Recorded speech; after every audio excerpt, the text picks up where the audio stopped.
Isang mapagpalang araw po ng Martes sa inyong lahat mga kapatid. Martes po kung kaya araw ng debosyon kay San Antonio ng Padua, ang ating minamahal na patron at tagapagtanggol. Tayo po ay nasa loob ng ika-33 linggo sa karaniwang panahon. Binabati ko po ang lahat ng mga viewers, ang lahat ng mga supporters and followers of our daily gospel reflection. Magbati din sa mga deboto ni San Antonio ng Padua at sa lahat po ng mga miyembro ng 1,000 Club of St. Anthony, Samahang Bukas Palad ni San Antonio ng Padua. At ang lahat ng mga benefactors po namin, maraming salamat po sa mga tulong na inyong binibigay. Kami po ay laging nagpapasalamat at nananalangin para sa inyo. Patuloy po nating ipagdasal ng isa't isa. Welcome to our daily gospel reflection.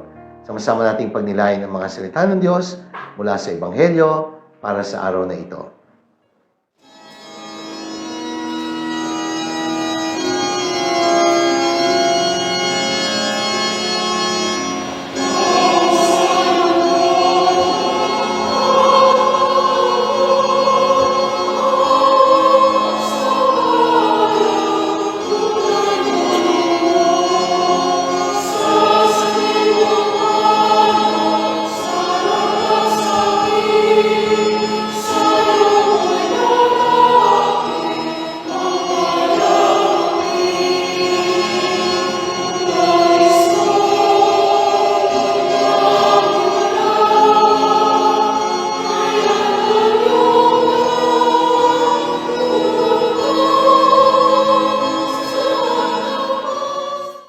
Mga kapatid, ngayon pong araw ng Martes, araw ng debosyon kay San Antonio de Padua, nasa loob po tayo ng ika-33 linggo sa karaniwang panahon. Pagninilayan natin ang pagbasa ng Ebanghelyo ayon kay San Lucas. Mula po ito sa ika-19 na kabanata, mga talata 1 hanggang 10. Nilalarawan po ang isang napakagandang kwento ng pagbabago at pagbabalik loob ng isang pinunong publikano ng pangalan po ay si Zaccheo. At sa kwento, sa ating Ebanghelyo, inilalarawan ang 3 level sa pagbabagong buhay ni Zaccheo. The 3 levels of conversion in the life of Zacchaeus. Sabi po ni San Agustin, "You have made us for yourself, O Lord, and our hearts are restless until they rest in you." God loves each of us as if there were only one of us. And every saint has a past, every sinner has a future. And all of us are potential saints. Kaya anuman ang ating nakaraan, meron pang pagkakataon para magbago ang binibigay palagi ang Diyos. Sabi po ni Pope Francis, the church is not a museum of saints. The church actually is a hospital for sinners.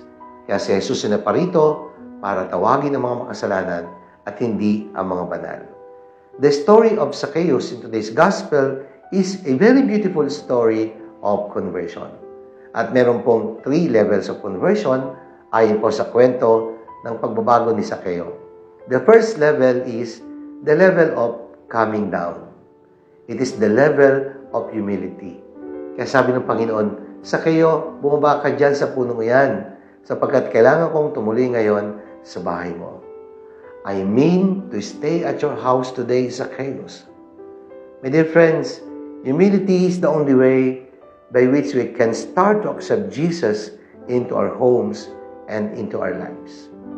Without humility, katulad ay pinakita ni Zaccheo, without coming down, hindi po natin matatanggap si Jesus sa ating puso, sa ating mga tahanan, at sa ating buhay. Pangalawa, welcoming Jesus into our life. Kaya si Zaccheo po ay nagmamadaling bumaba at tinanggap si Jesus. It was Jesus actually who invited himself to come to the house of Zacchaeus. It was really a great moment, a very special offer, sapagkat ang Panginoon mismo nag-anyaya kay Zaccheo na siya ay pumunta sa bahay nito.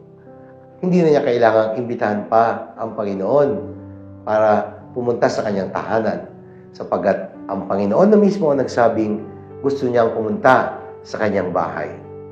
Jesus seeks us out and invites himself to come into our homes. Being a Christian is not a distant learning experience. Pinakita po sa ating Ebanghelyo ng Panginoon ang tunay na pagiging malapit ng Diyos. Siya po ay tunay na Emmanuel, ang Diyos na sumasa atin, ang Diyos na naninirahan sa piling natin, ang Diyos na palaging nasa atin. God is not a distant God, because when it comes down to a relationship with God, there is no distance.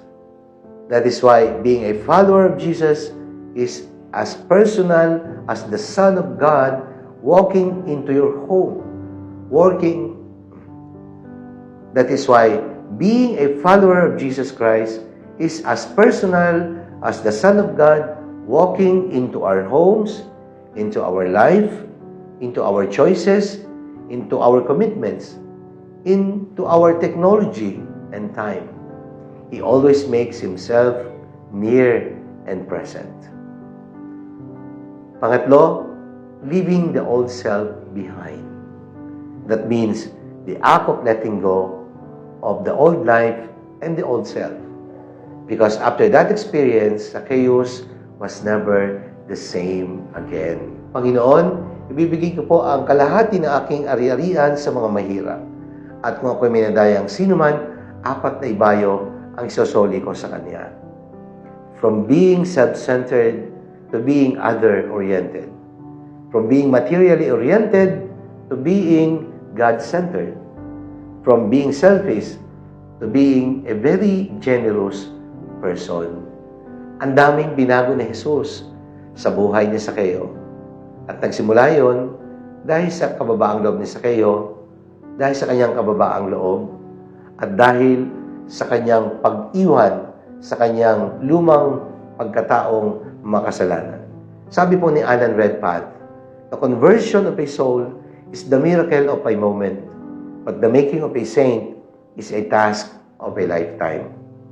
We are all sinners, and we are all called to a life of conversion, specifically the conversion of the heart. Paalala po yan sa atin ni Pope Francis. Kaya mga kapatid, nawa sa katawan ni Zacchaeo, makita natin ang ating sarili sa ating pagiging makasalanan. Kailangan po natin ng Diyos. Kailangan tanggapin natin si Jesus sa ating puso. At hayaan natin siya ang bumago sa ating lumang makasalanang pagkatao. Manalangin tayo. Ang maraming makapangyarihan, salamat po sa maraming pagkakataon na binibigay mo sa amin upang kami ay magbago.